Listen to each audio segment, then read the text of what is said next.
사도신경하심으로 신앙 고백하겠습니다. 전능하사 천지를 만드신 하나님 아버지를 내가 믿사오며 그 외아들 우리 주 예수 그리스도를 믿사오니 이는 성령으로 잉태하사 동정녀 마리아에게 나시고 본디오 빌라도에게 고난을 받으사 십자가에 못 박혀 죽으시고 장사한 지 사흘 만에 죽은 자 가운데서 다시 살아나시며 하늘에 오르사 전능하신 하나님 우편에 앉아 계시다가 저리로서 산자와 죽은 자를 심판하러 오시리라. 성령을 믿사오며 거룩한 공예와 성도가 서로 교통하는 것과 죄를 사하여 주시는 것과 몸이 다시 사는 것과 영원히 사는 것을 믿사옵나이다. 아멘. 네, 찬송가 325장 예수가 함께 계시니 찬송합니다. 325장입니다.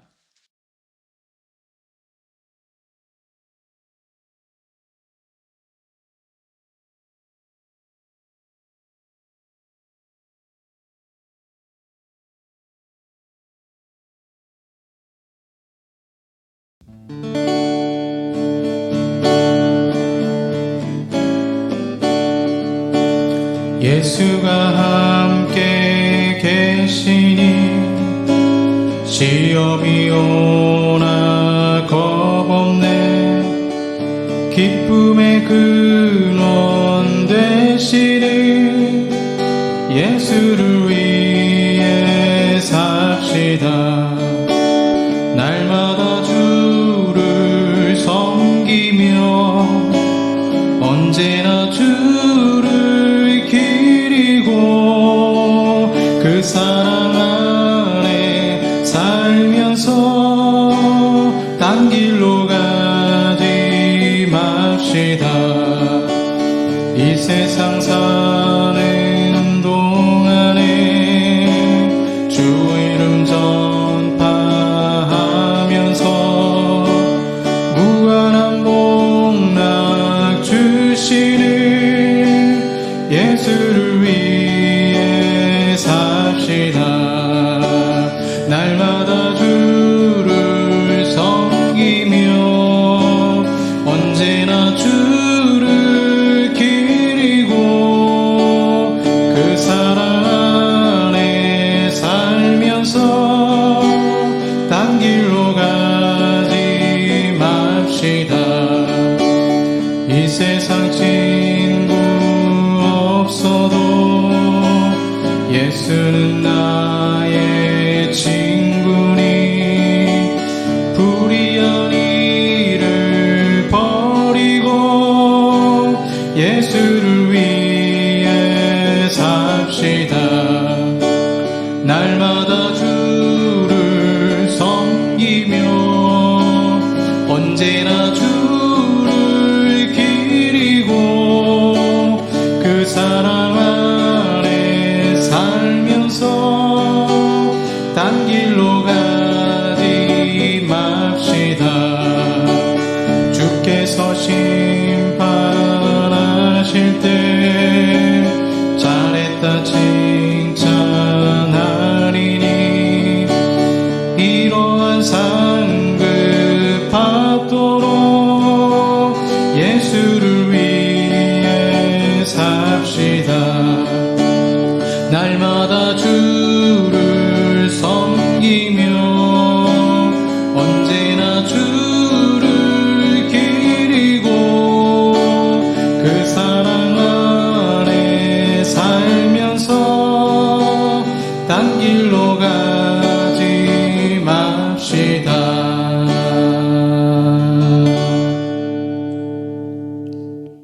아멘. 기도하겠습니다.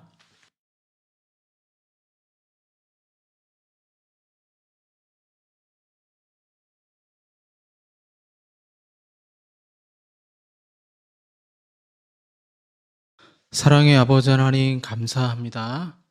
태풍이 대한민국으로 올라오려다가 또 멈추게 하시고 여러 가지 기후변화와 어려움 속에서도 지켜주신 아버지 하나님 감사드립니다. 언제나 아버지 하나님은 우리 가운데 신실하시지만 저희들 신실하지 못하게 주님을 대하며 주님을 떠날 때도 있지만 탕자를 기다리는 아버지의 그 마음으로 언제나 저희들을 환영하시고 사랑하시고 인도하시는 아버지 하나님, 그러나 웬만하면 거룩한 삶을 살기 원하시는 아버지의 뜻에 따라 저희들 발버둥 치며 거룩한 삶을 추구해야 되지만 저희들 무너질 때도 있었고 연약할 때도 있었음을 이 시간 주님께 고백합니다. 저희들 용서하여 주시고 이 시간 예배 드릴 때에 우리의 마음과 뜻과 정성을 다해서 하나님이 기뻐하시는, 주님이 흠양하시는 귀한 예배, 또 귀한 기도가 되게 하여 주시옵소서. 저희들 삶에 참 힘들고 어려울 때도 있지만 그런 고난과 위기 속에서도 우리의 손을 붙잡아 주시고 인도하심을 주여 믿습니다.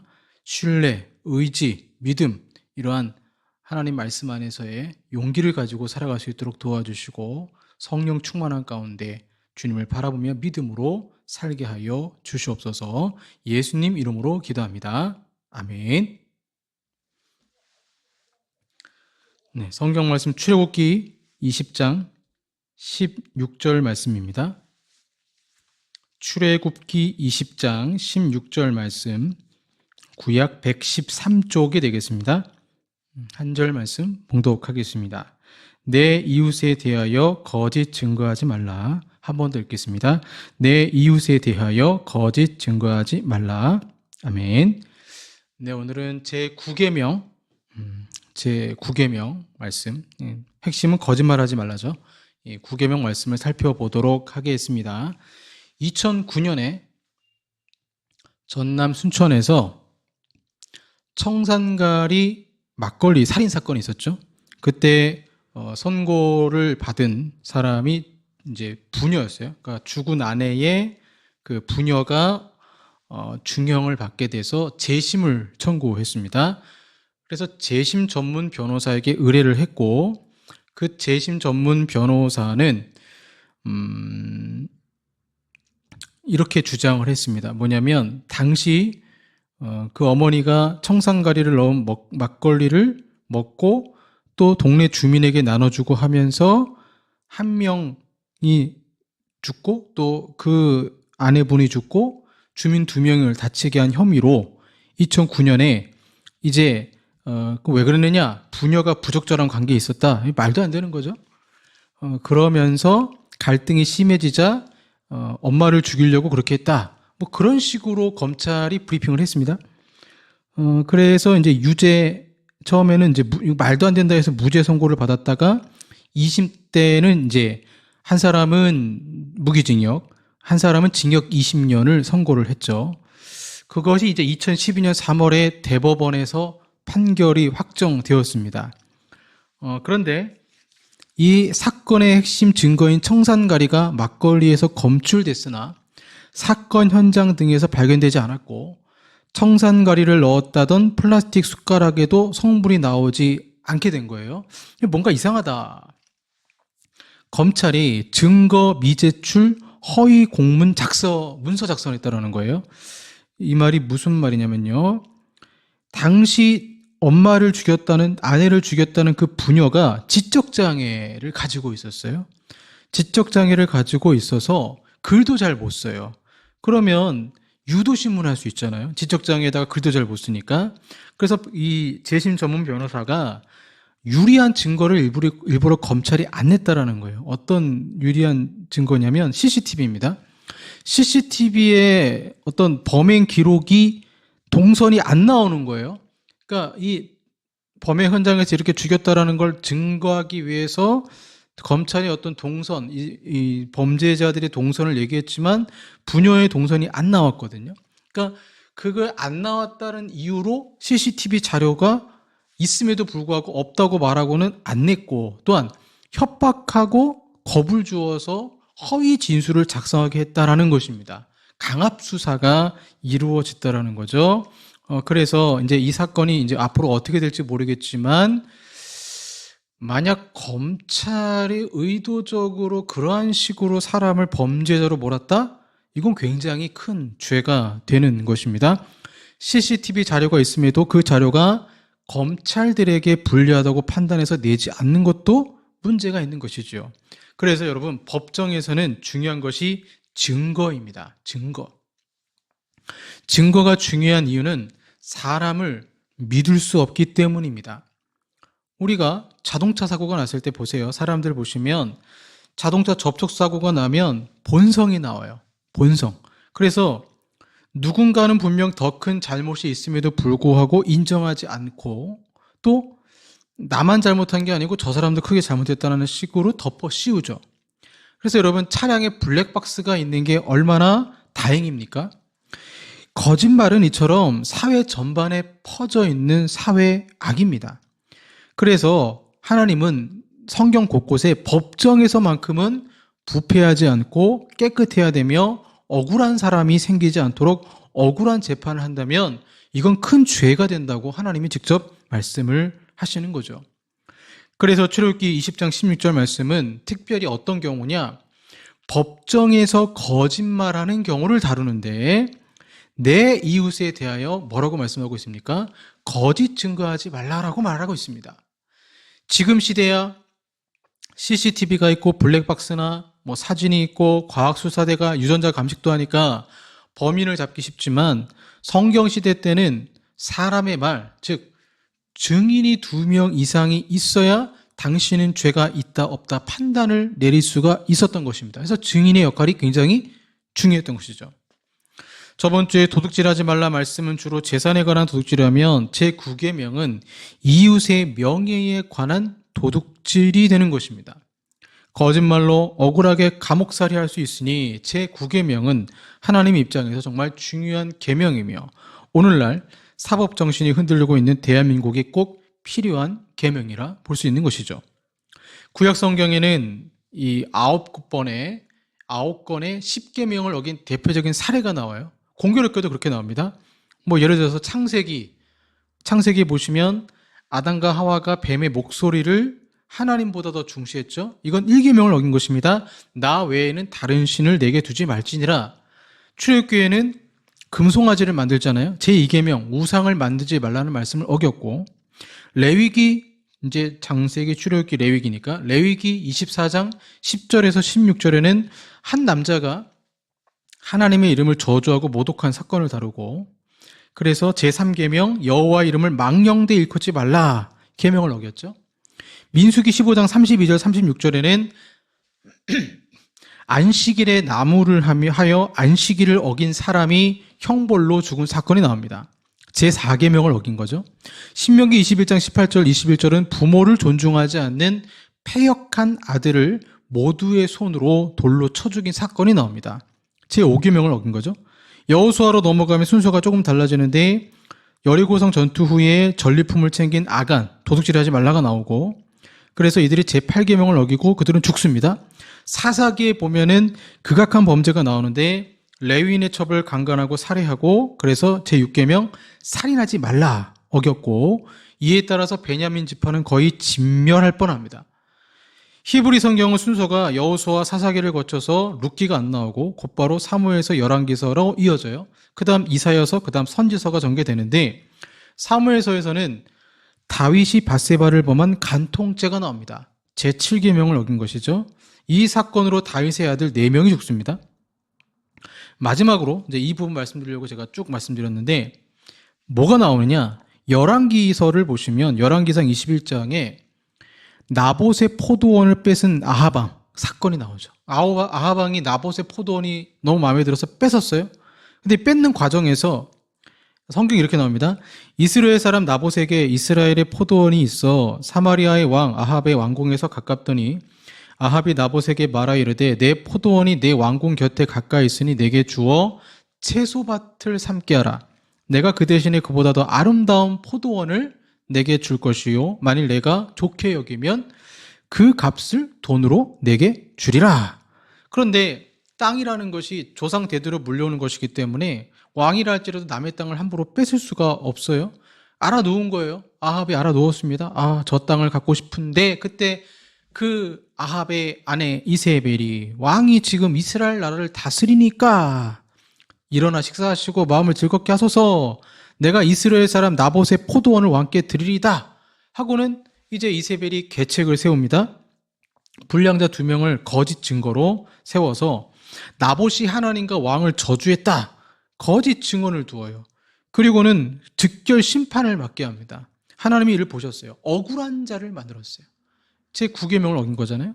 그래서 하나님은 이세벨은 그냥 주는 게 아니고 그 이세벨이 죽었을 때 시체의 피를 개가 핥을 것이다 말씀하세요. 그리고 아합에게는 너의 후손들이 남자가 멸절될 것이다. 이제 왕이 될 수 없다라는 거죠. 그래서 이렇게 성경 히브리어 성경의 9권에는 10계명을 어긴 사건이 다 나와요. 1계명부터 9계명까지. 그래서 이 1계명부터 9계명까지 다 나오면서 뭘 말하고 있냐면 사람이 이런 존재다라는 거예요. 사람은 어떤 존재다? 사람은 10계명을 그 누구도 100%다 지킬 수 없는 존재라는 거예요. 저도 못 지켜요. 이 세상 모든 크리스찬들 10계명 완벽하게 지킬 수 있는 사람 거의 없어요. 그래서 우리가 10계명 말씀을 대할 때 율법적으로 대하는 것이 아니라 하나님 나는 죄인입니다. 나는 이 10계명의 말씀을 다 지킬 수도 없는 죄인입니다. 그러나 주님의 은혜로 그리스도의 십자가의 보혈로 내가 용서받고 성령의 인도하심에 따라 로마서 7장, 6장, 7장, 8절에 나오는 것처럼 성령의 감동으로 나는 이 말씀을 지킬 수 있음을 고백합니다. 자신의 죄인됨을 깨닫고 그리스도의 십자가로 나아가게 되는 것입니다. 저는 요즘 대한민국의 청문회를 보면서 많이 실망했어요. 거짓말을 너무 잘해요. 그러다가 국회의원이 증거를 가지고 있으면 꼬리를 내리고 마지못해 인정하거나 변명합니다. 그 전에 계속 거짓말만 합니다. 그래서 이 나라를 거짓말쟁이들이 맡겠구나. 죄송한 얘기로 썩어빠진 정신 상태를 가지고 있는 사람들이 나라 각 분야에서 판을 친다는 사실에 나라 민족을 위해 기도하지 않을 수 없었습니다. 그렇다면 이런 거짓말이 청문회에서만 있을까요? 나봇을 억울하게 죽인 돈을 받고 거짓 증거한 불량배들처럼 그런 사람들이 법정에서도 얼마든지 있을 수 있다라는 것입니다. 그러게 하나님은 이웃의 명예를 생각해서 함부로 거짓 증거하지 말라는 엄중한 말씀을 하신 거예요. 우리가 다음 주 이제 마지막 결론을 보겠지만 다 탐심 때문이에요. 나에게 진실을 캐내는 검찰이 아니라, 진실을 캐내는 변호사가 아니라, 진실을 판정하는 판사가 아니라 자신의 욕심으로 명예를 얻을 수 있고 돈을 얻을 수 있다면 얼마든지 증거 조작하고 협박하고 해서 자신의 출세를 위해서 다른 사람 억울하게 만드는 것 관심도 없는 사람들이 있다라는 거예요. 억울하게 재판하는 경우가 얼마나 많이 있습니까? 그래서 이제 무죄 추정이라고 하죠. 무죄 추정이라고 하죠. 무죄임에도 불구하고 유죄인 것처럼 그냥 아예 너는 이미 죄인이야 하고 검찰이 브리핑하고 너는 당신은 반드시 죄인인 게 확실해라고 시시비비를 가리는 게 아니고 일단 죄인이다 찍어놓고 판정하면 법정은 그렇게 흘러갈 수밖에 없는 것입니다. 10계명의 9계명은 거짓말을 하지 말라라는 것입니다. 계명의 요점이죠. 이는 특별히 법정 상황과 더 깊은 관련이 있어요. 신명기 17장 6절에 죽일 자를 2사람이나 3사람의 증언으로 죽일 것이요 한 사람의 증언으로는 죽이지 말 것이며, 스가랴 8장 16절에 너희가 행한 일은 이러하니라 너희는 이웃과 더불어 진리를 말하며 너희 성문에서, 보통 성문에서 재판을 많이 했거든요, 진실하고 화평한 재판을 베풀고, 디모데전서 5장 19절 장로에 대한 고발은 2세 증인이 없으면 받지 말 것이요. 10계명의 각 계명은 계명을 어기는 최악의 경우를 상정해 그것을 금지한 형태를 취합니다. 예를 들어서 살인은 10계명의 제6계명을 어기는 최악의 경우에 해당하죠. 최악이 있으면 최소가 있겠죠. 최소라는 것은 살인말이 아니라 분노도 말씀하시는 거죠. 7계명 간음하지 말라. 최악은 간음이죠. 간통이죠. 근데 이거의 최소는 음욕을 품는 거죠. 예수님이 그렇게 해석을 하셨죠. 이처럼 10계명의 제9계명을 어기는 최악의 경우가 뭐냐? 법정에서 거짓 증언하는 겁니다. 이게 하나님이 굉장히 관심이 있으세요. 법정에서 거짓말하는 거. 그 상황에서 거짓 증언으로 인해 누군가의 목숨이 일순간에 결판날 수 있고 누군가는 억울하게 감옥살이를 할 수도 있다는 것입니다. 그래서 10계명의 제9계명은 이런 최악의 경우 법정을 말하지만 이 계명은 모든 사람과의 관계에서 그 사람의 명예를 무너뜨리는 온갖 거짓말에 다 적용이 될 수 있다는 거죠. 성경에는요, 공교롭게도 거짓말쟁이가 많이 나와요. 최초의 거짓말쟁이는 뱀이죠. 사탄이 거짓말을 했습니다. 너희가 정말 이걸 먹으면 죽게 된다고 했냐? 너희가 이걸 먹으면 신이 될 수 있다. 지롭게 될 수 있다. 거짓말을 하죠. 성경에 나오는 인물 야곱도 거짓말을 했고, 아브라함 보세요. 자기 아내를 누이라 속이잖아요. 뭐 완전한 거짓말은 아니지만 자신의 어떤 위기를 모면하기 위한 거짓말이죠. 삼촌 라반도 거짓말을 했습니다. 신약에 오면 아나니아 삽비라도 거짓말을 했습니다. 예수 믿는 사람들도 거짓말을 할 정도로 인간의 본성은 거짓을 향해 되어 있다라는 거예요. 하일데베르크 요리문답은 10계명의 제9계명으로 요구하시는 것은 무엇입니까? 이렇게 질문하고 답하고 있습니다. 답이 이렇습니다. 그 누구에 대해서도 거짓으로 증언하지 않고, 그 누구의 말도 왜곡하지 않고, 험담이나 중상하지 않고, 말도 물어보지 않고 섣불리 누군가를 단죄하는 일에 가담하지 않기를 바라신다. 법정이든 어디서든 모든 거짓과 속임을 삼가야 한다. 그런 것은 모두 마귀가 사용하는 계책으로 하나님의 무서운 진노를 초래하게 만든다. 진실을 사랑하고 그것을 정직하게 말하며 솔직하게 인정해야 한다. 이웃의 명예를 지키고 높이기 위해 할 수 있는 최선을 다해야 한다. 이렇게 나오고 있습니다. 자, 한 가지씩 살펴보면 첫 번째, 그 누구에 대해서도 거짓으로 증언하지 않고 말하고 있습니다. 히브리어 구약 성경은 약 16곳에서 6가지 방식으로 거짓 증언을 묘사하고 있습니다. 이런 사실은 거짓 증언이 성경에서 결코 작은 죄가 아니고 큰 죄라는 걸 말하고 있죠.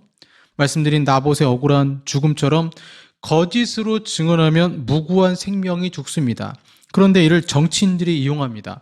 권력자들이 심지어 법을 다룬다는 사람들이 거짓 증언을 세우기 때문에 우리는 우리 사회가 하나님의 공의와 정의가 실현되기를 기도해야 되는 것이죠. 또한 교회 안에서도 나랑 친하다고 편을 드는 것이 아니라 사실 여부를 따져야 합니다. 이웃의 명예를 소중히 여긴다면 함부로 거짓 증언하지 않을 것입니다. 하지만 오늘날 보세요. 유튜브나 온갖 SNS를 보시면 거짓 뉴스가 너무나도 많아요. 자신들은 조회수를 위해서, 즉 돈을 벌기 위해서 거짓 뉴스를 만들지만 뭐 그런 거죠. 마약도 안 한 연예인이 마약을 했다. 거짓 소문을 내면 그의 영혼은 정말 죽음에 이를 정도로 큰 고통을 경험하게 되죠. 얼마나 억울하겠습니까? 문제는요, 오해가 풀려도 사람들은요, 이 뇌가 그래요. 부정적인 뉴스를 더 잘 기억하기 때문에 그 오해마저도 믿지 않으려고 합니다. 아니 땡 굴뚝이 연기나랴 이렇게 얘기하는 거예요. 그런 면에서 언론의 역할이 중요합니다. 검찰과 언론이 손잡으면 걷잡을 수 없이 많은 거짓 증언들을 만들고 억울한 자를 만들게 됩니다. 검찰과 언론은 서로 견제하는 역할을 해야지 같은 편이 되어서 거짓 증언을 만들면 안 됩니다. 오늘날 문화가 그렇습니다. 거짓 소문 만들기. 우리 믿는 자들은 그러한 소식에 너무 쉽게 믿어서도 안 되고 목사라고 하면서 거짓말로 선동하는 시대이기 때문에 잘 분별해야 됩니다. 두 번째, 그 누구의 말도 왜곡하지 않고 이렇게 나오죠. 자, 이거 참 쉽지 않아요? 우리는 무슨 일을 하든지 사람의 심리가 그렇습니다. 영웅 심리가 있어요. 나는 영웅이고 다른 사람들은 뭐 주인공 밑에 있는 사람들 아니면 악다인 것처럼 말하기를 좋아해요. 그래서 우리는 우리 자신이 만약에 상처를 받는 경우가 있으면 내가 그 사람한테 준 상처나 가혹한 말은 빼먹고 내가 피해 당한 것만 얘기하는 거예요. 그래서 여러분 뭐 결혼지옥이라든가 이런 부부 상담하는 프로그램 보시면 막 남자가 얘기합니다. 아내가 먼저 막 얘기합니다. 그러면요, 아내가 막 얘기하면 야, 남편 진짜 못됐다. 어떻게 사람이 저럴 수 있냐. 막 그러다가 남편이 또 얘기하면 이건 또 얘기가 달라지네. 아내도 잘못이 큰데? 뭐 이런 경우가 많죠. 그러니까 이런 경우가 많기 때문에 상담가들이 그렇잖아요. 어떤 사건을 맡을 때 양쪽 말을 다 들어봐야 되지 한쪽 말만 들고 판단하는 게 위험할 수 있다는 거죠. 그래서 우리는 인간의 본성이 말을 왜곡한다는 거예요. 그러니까 소문이라는 게 가서 사실 팩트가 가서 정확하게 가야 되는데 마치 누가 이제 그 귓속말로 이렇게 얘기하면 게임 있잖아요. 그래서 이어 말하기인가 이렇게 게임하면은 저기서 동문서답했는데 이쪽에서는 서문동답 뭐 이런 식으로 답을 잘못 얘기하는 경우가 얼마든지 있을 수 있다라는 것입니다. 특히 우리는 갈등 상황에 연루되어 있을 때 의식적으로든 무의식적으로든 암시적인 태도로 말을 전달하는 방법에 사람들은 능통합니다. 구체적으로 말해 우리는 대화를 나눌 때 적당히 조작해서 나는 좋아 보이게 하고 다른 사람들은 나빠 보이게 합니다. 말을 조작해 사람들을 속이는 일은 유명한 사람들만 하는 것이 아니라 일반 사람들도 얼마든지 할 수 있다는 거예요. 그 다음 하이데베르크 요리문답의 세 번째는 험담과 중상을 금해라. 험담과 중상은 그런 거죠.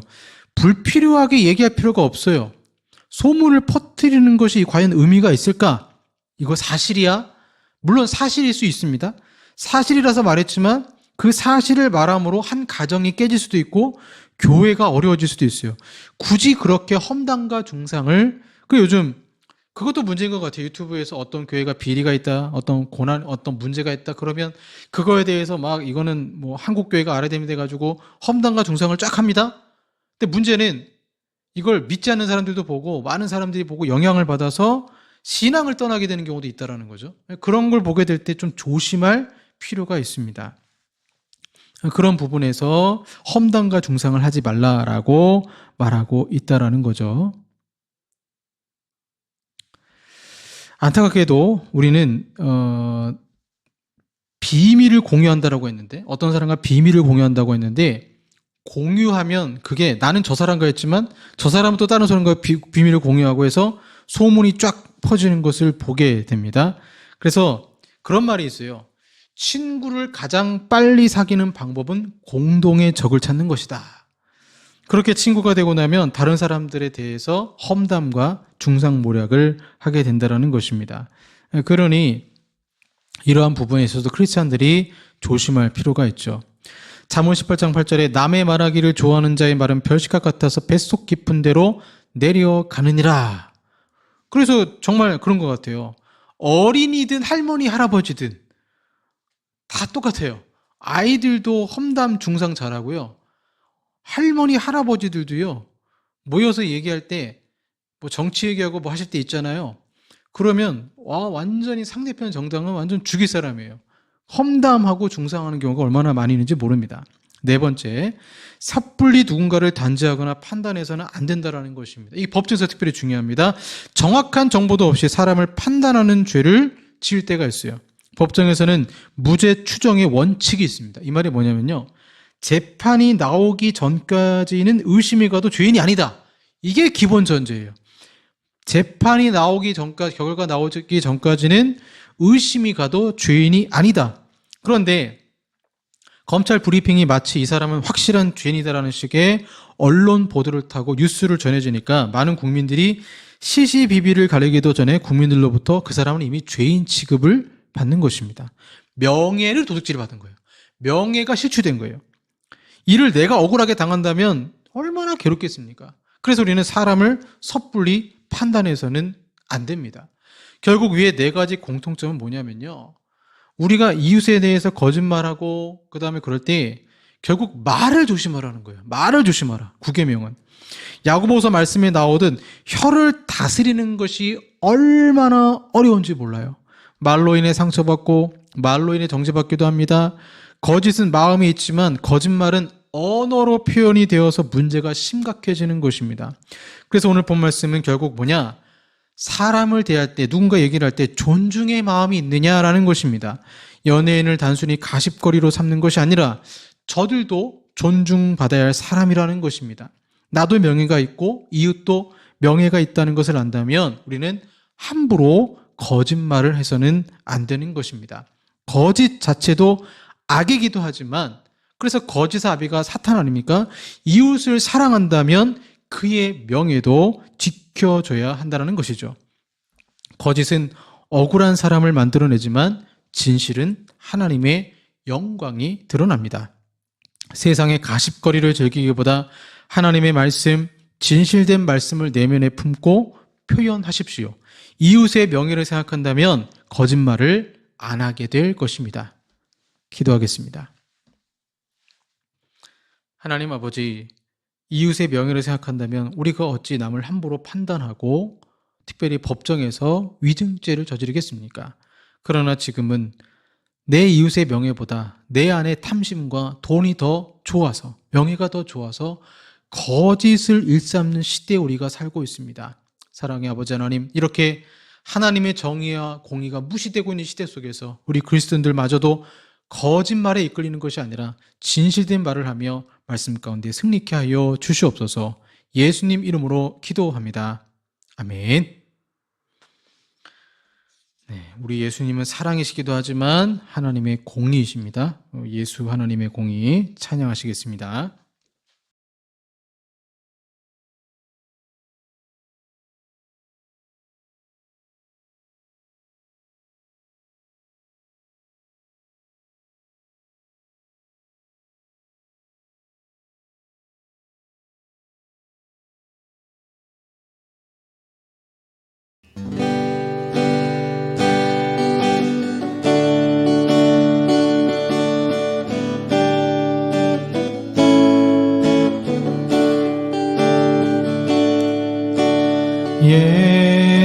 예수 하나님의 공의 주 독생자 그의 나라 임하시네.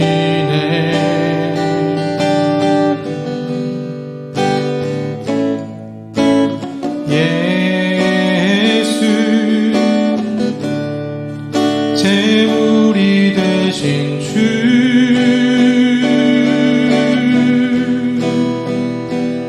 영광 중에 그의 나라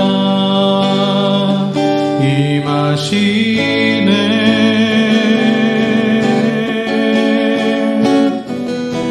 주의 나라 영원하며 그의 영광 무궁하리.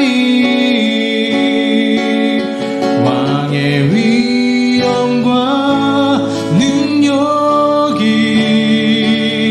이제 임하였으니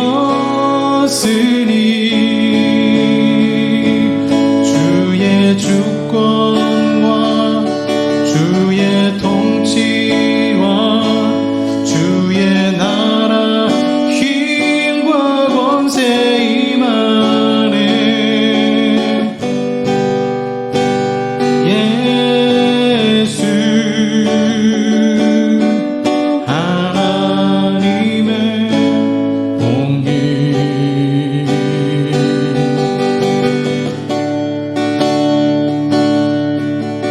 예수 하나님의 사랑 주네와 말씀으로 나타났네.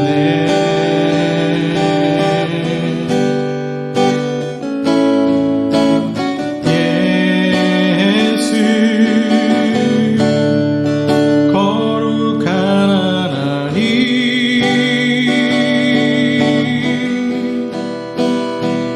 영광 중에 그의 나라 임하시네.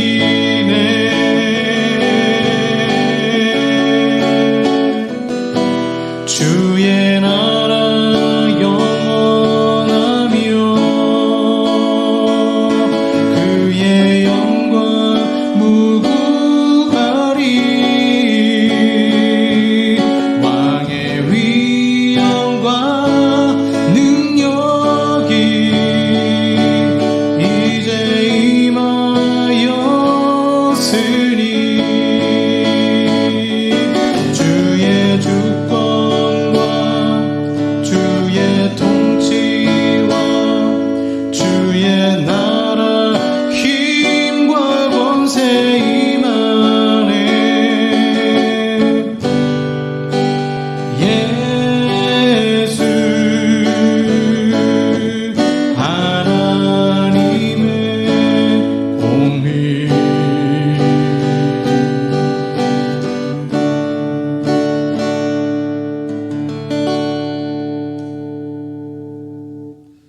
기도하겠습니다.